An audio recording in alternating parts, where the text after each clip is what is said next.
자, 안녕하십니까 여러분, 역사 승진쌤입니다. 오늘은 제1차 세계대전 이후에 세계가 어떻게 흘러갔는지에 대해서 알아보는 시간 갖도록 할 거예요. 일단 지난 시간에 배운 거 확인하면요. 자, 요거 동그라미 독일과 오스트리아, 이탈리아. 자, 독일이 프랑스를 견제하기 위해서 만든 삼국 동맹 배웠고요. 제 프랑스도 독일을 견제하기 위해서 영국, 러시아를 끌어들인 삼국 협상.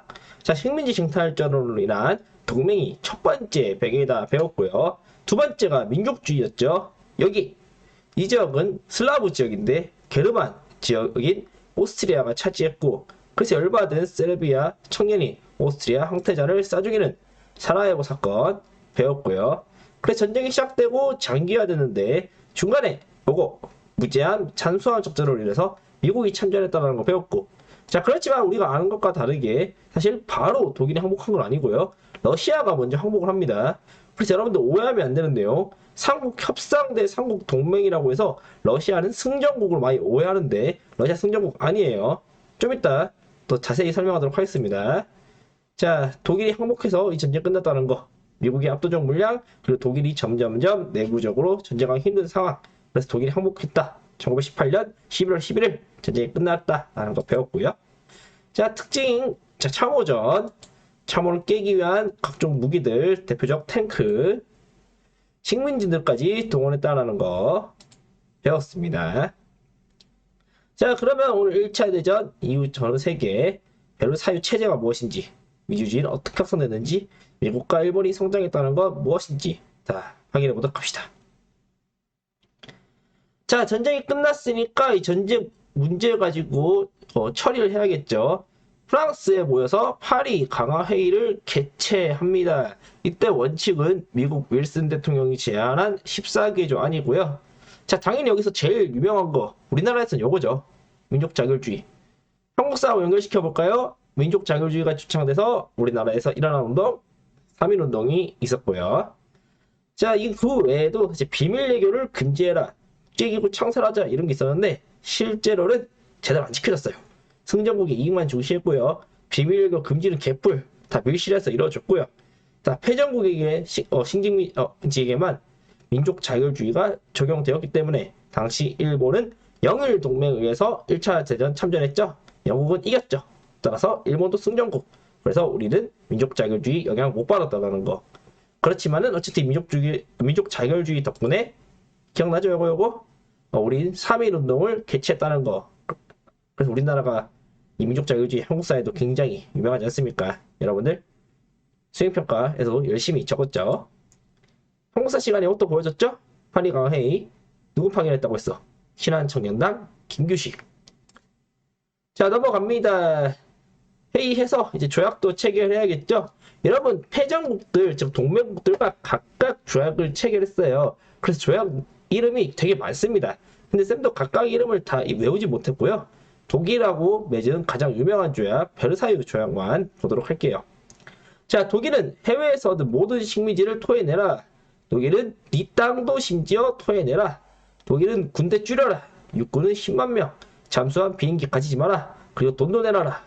자, 이러니까 독일 국민들은 이게 무슨 조약이냐 명령이 내렸고요. 그렇지, 2차 세계대전으로 가는 겁니다. 쌤이 강조하는 거, 전쟁은요, 잘 싸워서 이기는 것도 중요하지만 잘 끝내는 것도 중요해요. 자, 전쟁이 보면 이런 식으로 너무 가혹하죠, 독일에게. 그러니까 독일에 불만이 생겼고 이것이 새로운 갈등으로 야기시켜서 2차 대전의 원인이 되는 겁니다. 이러니까 히틀러가 등장하는 것이죠. 여러분들 히틀러에 대한 오해, 히틀러는 선거로 권력을 잡은 사람입니다. 근데 웃긴 건 그거죠. 이 내용을 보고도 프랑스 국민들은 왜 이거밖에 안 했냐, 더 가혹했어야지 라고 주장했다 하네요.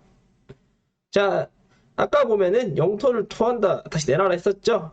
여기 알자스 오렌지망 1871년에 독일 제국 선포식 할 때 뺏어갔던 이 지역을 다시 프랑스로 가게 되고요.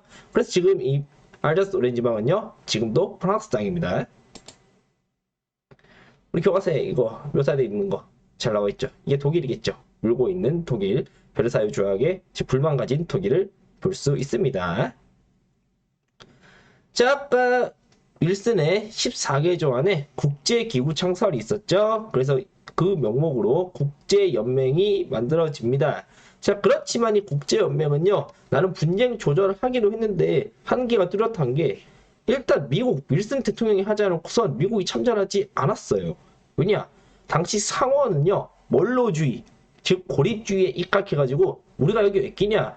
끼지 말자라고 해서 미국 의회의 반대로 인해 안 됐거든요. 윌슨은 민주당이었는데 당시 미국 의회가 공화당이 차지하고 있었거든요. 그래서 안 됐고요. 소련은 그때 당시 러시아 혁명이 일어나서 공산당 됐잖아요. 그래서 너네도 못 껴 이러고 나중에 물론 꼈지만, 자, 그리고 독일 또한 이거 만들어질 당시에는 너네 폐영국 독일 끼면 안 되지 해서 처음엔 안 껴줬다 합니다. 자, 그리고 군사적 제재 수단도 없고요. 그러니까 나중에 일본이 막 만주사별 일으키고 했을 때 국제연맹에서 딱히 군사적으로 제재 못했고, 히틀러가 막 미쳐 날뛸 때도 군사적으로 제재 못했고, 이런 한계가 있었죠. 그러니까 지금 유엔과 다른 점이죠. 유엔은 이러한 거에 반성 삼아 지금 유엔 평화유지군이 있죠. 자, 부전조약 체결합니다. 뭐 로잔 조약이나 아니면 켈러그 불이앙 조약 등을 얘기하는데요. 국제 분쟁을 평화적 수단으로 해결하기 위해서 해결하기 위해 조약 체결했는데, 그래서 프랑스하고 독일도 여기 조약 체결했는데 나중에 히틀러 등장하고 다 그거 되는 거죠. 자, 다음 봅시다. 민주주의가 확산됐어요. 회전국이었던 식민지에서 다 독립을 합니다. 대부분 민주주의 헌법이 되고요. 지도 보면서 아는 게 더 좋겠죠. 자, 쌤이 아까 러시아 혁명, 레닌이 연설하는 그 사진에서 한 말이 바로 이것과 관련되겠네요. 러시아가 상실한 지역. 자, 쌤도 어릴 때는 이렇게 쌤이 자세히, 그때 그 쌤 역사 전공자 아니어서 그런지 모르겠는데 자세히 안 알려줬어. 그래, 나도 좀 헷갈리는 거야. 아니, 쌤, 러시아는 삼국 협상이잖아요. 근데 이 전쟁은 영국 측이 이겼는데 도대체 러시아는 왜 땅을 상실했습니까? 라고 하는데, 아까 우리 지난 시간에 러시아가 이 전쟁에서 먼저 빠져나왔다고 했었죠? 자, 그게 브레스트 리토프스크 조약입니다. 독일과 맺은 조약. 그래서 이렇게 독일한테 땅을 뺏겨. 근데 독일이 그 다음에 또 전쟁에서 졌잖아요. 그래서 독일이 모든 식민지를 토해낸다 했었죠. 그래서 이 땅들이 독립하고 신생 독립국으로 탄생하는 겁니다. 자, 오스트리아도 보면 나라가 지금 갈기갈기 찢겼죠. 그래서 여기서 신생 독립국 탄생하는 거고, 나아가서 이제 참정권 확대돼요. 무엇보다 여성들에게까지 참정권 확대합니다. 자, 이전부터 여성들은 산업혁명 때 공장에서 일 많이 했잖아요. 그럼에도 불구하고 남성들에게만 점점점 투표권을 주고 여성들에게는 투표권을 안 줬어요. 심지어 막 흑인 남성 노동자들도 투표권을 줬는데 여성들도 투표권을 당연히 가져야 되잖아요. 여성들에게 안 줬다라는 기록이 있을 정도입니다. 그래서 여성들이 투쟁을 통해 가지고 자신들의 투표권을 차지해냈었죠. 그래서 영국 같은 경우 1928년에 제5차 선거법 개정으로 드디어 남녀 보통선거가 완성되었던 것이죠. 자, 우리 교과서에 여성들도 투표권을 달라 하는 사진이 있고요.